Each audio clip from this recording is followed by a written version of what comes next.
What's going on, Flash Mob? I posted a picture online the other day that got a lot of attention. And the reason why is because I was able to balance the Red Komodo with the 18-35 Sigma cine zooms, a follow focus, all on the DJI RS2 while still maintaining full range of motion on the gimbal. Well, in today's video, I'm going to show you all the parts that I purchased and how I configured them on the gimbal to make this all work. Run the intro.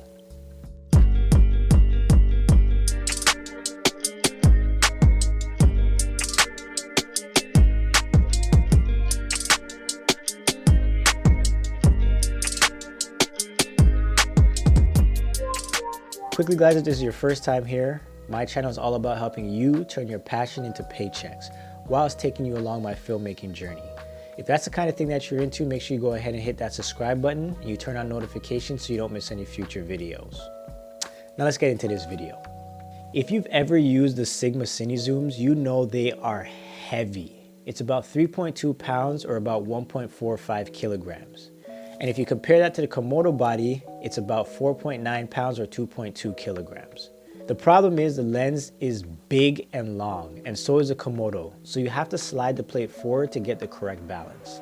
The other problem with this is you make the entire rig way too front heavy and impossible to balance. The only other thing you can really do is try and add more weight to the back of the gimbal where the Komodo is. I did a few things to accomplish this. So the first thing I did was I added the Komodo wing grip to the left side of the camera. Then I added the 8-cin body cage to the right side of the camera, and I also added the bottom plate only. Then I added the wooden camera arca-swiss top mount. And with that, I added a 10cm NATO rail on the right-hand side of the camera. It really doesn't add a lot of physical weight, but literally every gram counts. Now here's where things get tricky. The BP955 batteries add enough weight to the back of the camera to obtain balance, but the batteries stick out too much and will hit the back of the gimbal. This obviously makes you lose full range of motion. In order to fix this, you have to relocate the battery's weight to the bottom of the camera. To make this possible, I had to add a few different options. So the first thing I went and did is I got the Core SWX Nano batteries. I chose these ones because they have a little bit of weight to them, but they're also not that big, so I was able to maneuver it in a way that would allow me to add it onto the bottom of the camera. I also added the Smallrig Counterweight kit, and with that I paired it with the Smallrig mini mount. Power the camera, I had to get a Dtap to 2-pin lemo for the Komodo, and I got it in 16 inches. And I had to ensure that it was a right angle connector as well so that I can get clearance on the back. And the last thing that I added was a right angle SDI cable. Again, it has to be a right angle so that you can get that clearance on the back. Please guys, like the video. It took me about 3 to 4 days of tinkering and just searching the internet for these parts. So this is like the ultimate cheat sheet if you're really trying to make this work. Once you put it all together, it should look something like this. The last thing I did was connect a follow focus to the actual base plate of the 8-cin cage. And I also attached a special base plate to the bottom of the camera. The plate that I actually got was a Smallrig extended quick release plate for the arca-swiss type. The reason that I got this plate was to move closer to the center of gravity, giving me about an inch of space to play with. Ironically enough, without the 8-cin base plate, I wouldn't have the mounting point to make this happen. So basically you need this base plate in order to move everything closer to the center of gravity. Now you just balance the gimbal as you would normally.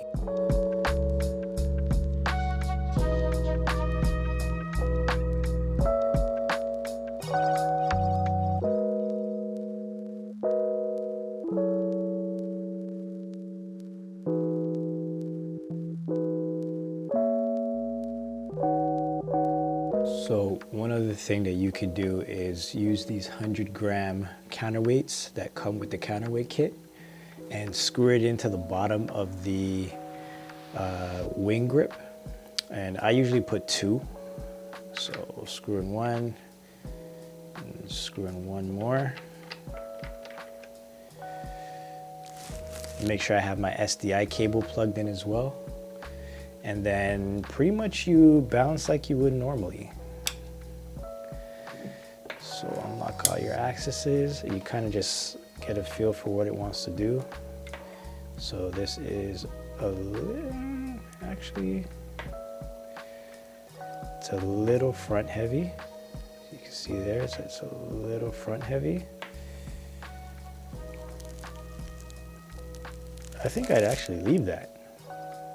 That's crazy. It's pretty much completely balanced.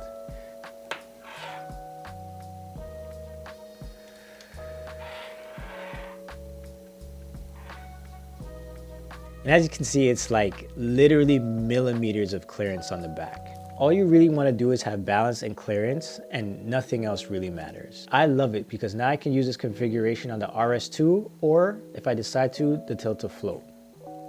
If this setup helped you out, let me know in the comments. And if you have any other suggestions or your own setup, please share it in the comments below.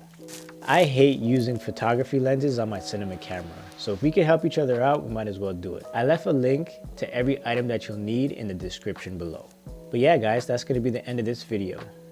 Just remember to look, learn, and share.